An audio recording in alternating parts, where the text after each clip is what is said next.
And good morning. This is your friendly neighborhood Toronan, and today we're doing something radically different. I have been following the EA controversy, the Bungie controversy, the Activision controversy, in other words, the gaming issue as it sits today.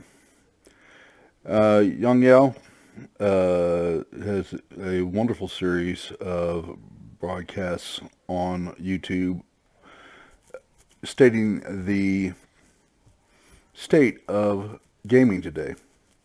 Specifically, the games that we loved, the uh, role playing games that I love so much,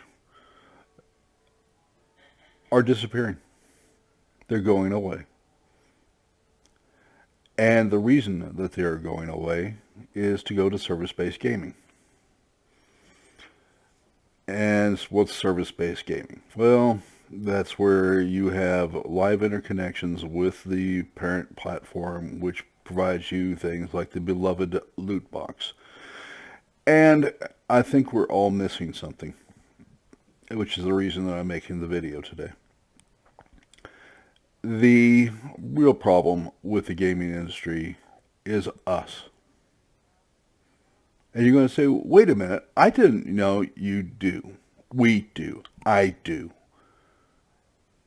And that's a rather strong stance to say, but we are responsible for the EAs and the Activisions and the Bungies and.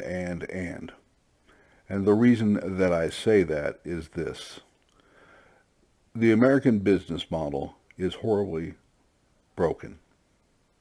I'm going to take a sidetrack here and I'm going to introduce a couple of thoughts from the healthcare industry where and it's a larger reflection on all American business transactions. During the Industrial Revolution, we had the Andrew Carnegies and the Rockefellers and the rest of the robber barons of that time, and they have dark reputations. And to some degree, deservedly so, and to another, not so. And Andrew Carnegie would, in times of depression or recessions or whatever they had going at the time, would lower his prices, always seeking to get larger market share. They also looked for better ways to deliver the product better, cheaper, faster, and they reaped the profits from that. That was the American way of business. That was the gift of America to the world. Now, today's business practices are totally different. Sadly, sickly different. So we have things like the EpiPen. Now, understand that if I get a bee sting, I get a welt. It hurts a little bit. I get irritated, and I move on. I take an aspirin, maybe two, and I'm fine.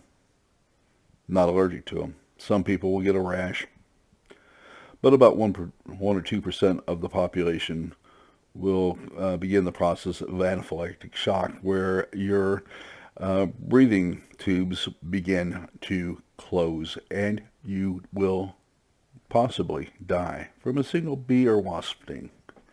Yellow jackets are very common around here, and I live in the state of Texas in the United States. And so there's a drug called epinephrine. Costs about $1 in third world countries where the manufacturing isn't nearly as efficient as ours, for an efficient dose, an effective dose. Only good for a very short amount of time, but um, it's a cheap drug, a dirt cheap drug. And so the response, the company that produced the EpiPen, it was bought by a large farmcom, and their response was that these life-saving drugs went up 600% since the purchase of that uh, Says the purpose of buying the EpiPen. The EpiPen used to cost $57 for a single injection. And now you get a twin pack, and the twin pack costs you $600. $600. And you have to buy another twin pack every year because the drug deteriorates over time. It's quick, it's easy to use, a moron could figure out how to inject it, and it's absolutely perfect for what it does. I'll take nothing away from the company and having the right product. But that goes to the point that the new American business practice is to buy something that exists, hopefully with a cornered market, produce nothing additional, and charge more for it. They have delivered nothing that the original company didn't deliver. Nothing. But they have raised the price 600%. And it is not just the healthcare industry, but it is the worst example. These people, these merciless son of a guns, think nothing. They just as soon you die than you get a dose of life-saving medicine. And that's how they feel. All right. That is the modern American business practice.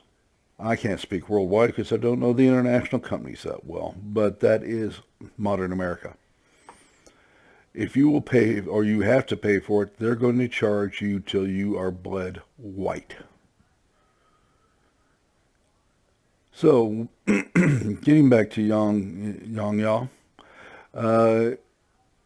no, gamers can't affect the industry in a meaningful way until we stop buying their loot boxes. We stop participating in their microtransactions. When you turn the money tap off, it stops. Until then, they have no intention whatsoever of ever doing anything but the same thing. And it is as simple and as straightforward as that. Because they don't care about you. Now, that's not to say that an EA or an Activision or a Bungie or, whoever the game company is doesn't love games. I'm sure that there are people in that company that live and die for games. But that's not who controls those companies. The people in charge of those companies are CEOs. And the way that the modern American business works today is simple and straightforward as this. You have to show a profit every quarter, and that profit has to increase every quarter. Now you think of the impossibility of that for a moment. Just think about it for a second. Not only do you have to succeed and bring in a regular profit, your percentage of profits has to constantly increase. And the pressure on these jobs for the top positions, CFO, CIO, CFO, are tremendous. You get money like you have never seen before, but you only get to keep your job so long as your investors and stockholders and the financial community is happy with your ever-increasing profits. Well, what does that mean? Well, that puts tremendous pressure on these people. And they cannot afford to care about you. They care about the product only as much as people making sure that people will buy it. Now, you can't corner the game industry. You can't stop somebody else from making a game that the public will buy. But you can make sure that you put out an attractive product and you lace it with your microtransactions. And because that you don't really get to purchase the product that you want, detestable enough that the product isn't actually in there, is in there at all. It's not already in the game. And you can't have it unless you pay for it after you pay your $60 for a AAA game. Okay, but they have to. But you don't, in a lot of cases, even get the chance to actually purchase the product and move on. You purchase the chance to get the product and move on. And that's gambling. Now, from the corporate standpoint, if I want to deliver the maximum amount of return for a product, then you don't market the product. You market the chance to get the product. And if you have to pay $400, $500, $600, $2,000 to get the product, more the better. I get to keep my wonderful job. I get this position of power. I receive accolades from the financial industry. And my company does very well. And if you're missing the point here, the unstated part of it is the hell with the consumer. They don't care about you. They are never going to care about you. If somebody is willing to kill you in order to maintain their profit, so be it. And I'll go back to FarmCom. They have taken drugs, and understand that the drugs on the market today are dangerous. I mean, screaming dangerous. Used in the right way for the right condition, you can get very good outcomes. That's why they're out there. But there are drugs out there that are sold off-label because they have a side effect, a beneficial side effect, that they're not approved for. That's happened multiple times. And the result were deaths. They killed people for money. And given that corporate culture that we have, and I'm going to say it's a toxic, sick corporate mentality that we have going in America today, it is not going to change until they are forced to change. What happens to a FarmCom after their drug is marketed and sold off its intended purpose? It's called selling off label, by the way. And they've killed 200, 300, 400 people. They get a fine. Doesn't even cover the profit that the company made.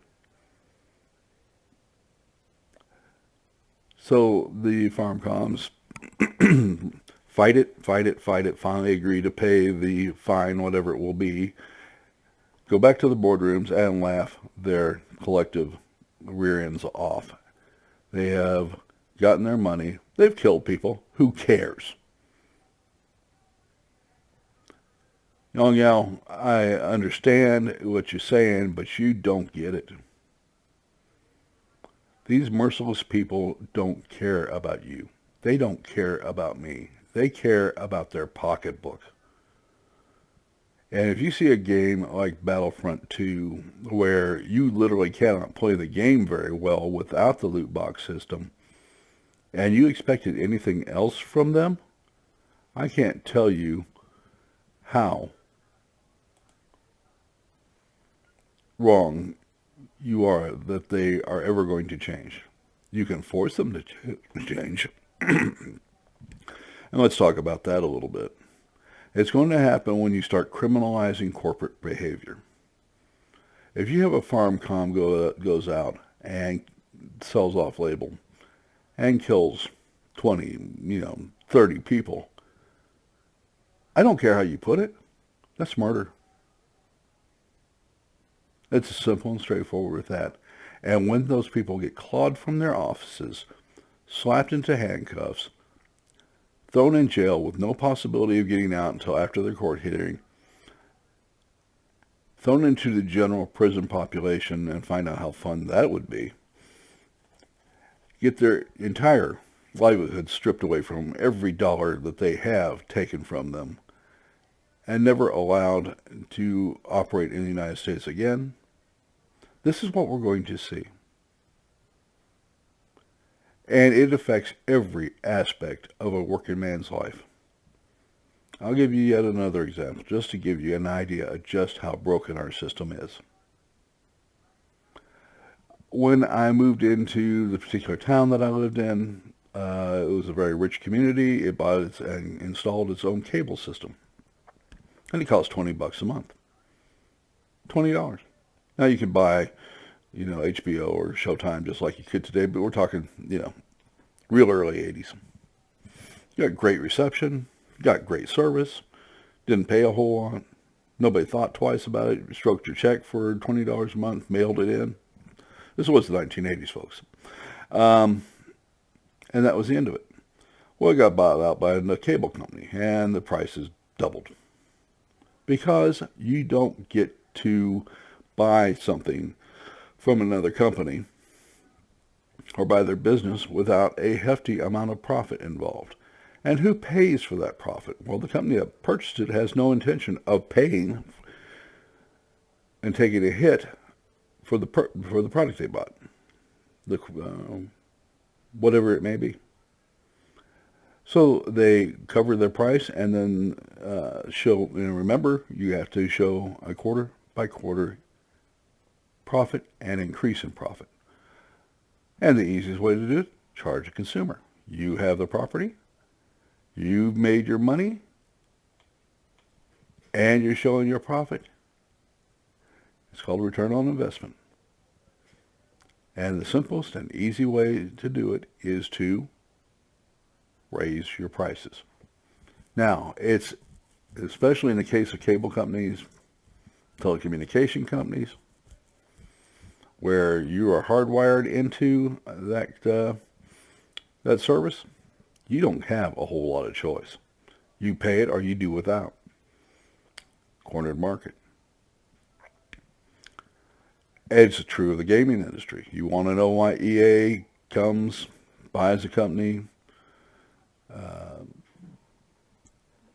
takes the intellectual property, IP, runs it 2 or 3 times, runs it into the dirt, strips the company out, discards the shells and closes it down? Because they get rich doing so. So everywhere from the original Origins and Wing Commander to all the other companies that they've destroyed. And they're in fact in the process of destroying BioWare. That is what will continue to happen. They are not going to move away from the live service market model. They're just not. Because with the loot boxes, you maximize your return. You'll notice that all games are going to sandboxes where you walk into a map that auto-generates the enemies and you fight. You don't have to produce new content. You just gen up a new enemy, change something here and there. Same old loot box, same old sandbox, same map, same everything else. Throw in a new weapon now and again. Call it an expansion pack. Sell it. Continue marketing your loot boxes with your chance, not getting the product, just the chance. And you have maximized the heck out of your return. All right? They're not going to change. This is the future of gaming. And they may make appropriate noises, they'll lie to you to your face. They will make comforting sounds.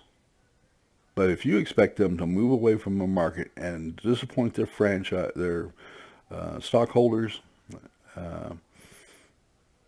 that's not going to happen. Because if you disappoint your stockholders, that powerful CEO in his powerful position with his golden parachute is going to be out on the street. And his chances of landing with another company are slim and none. Now, don't get me wrong. Don't worry about that guy, because in his compensation package is a golden parachute. He is guaranteed tons of money, millions of dollars, when he leaves that position. Okay, there's no downside for a CEO or a CIO or a CFO. There isn't.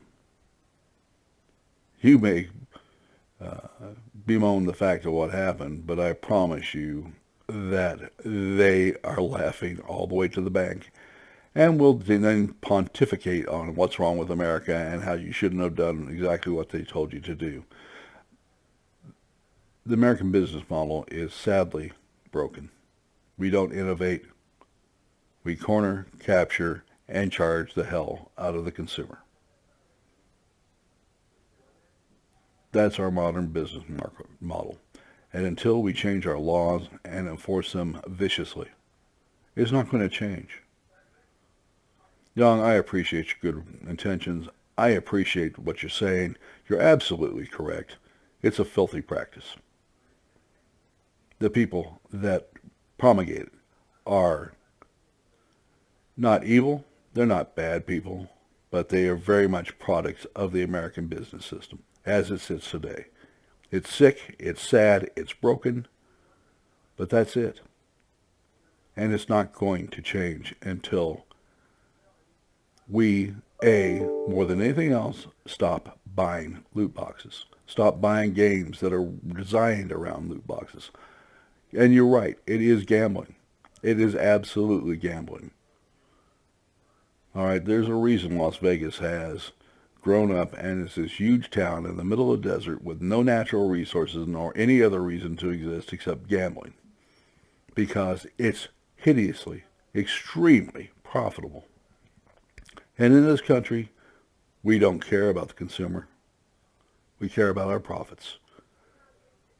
You know, that's the backlash you hear about the one percenters.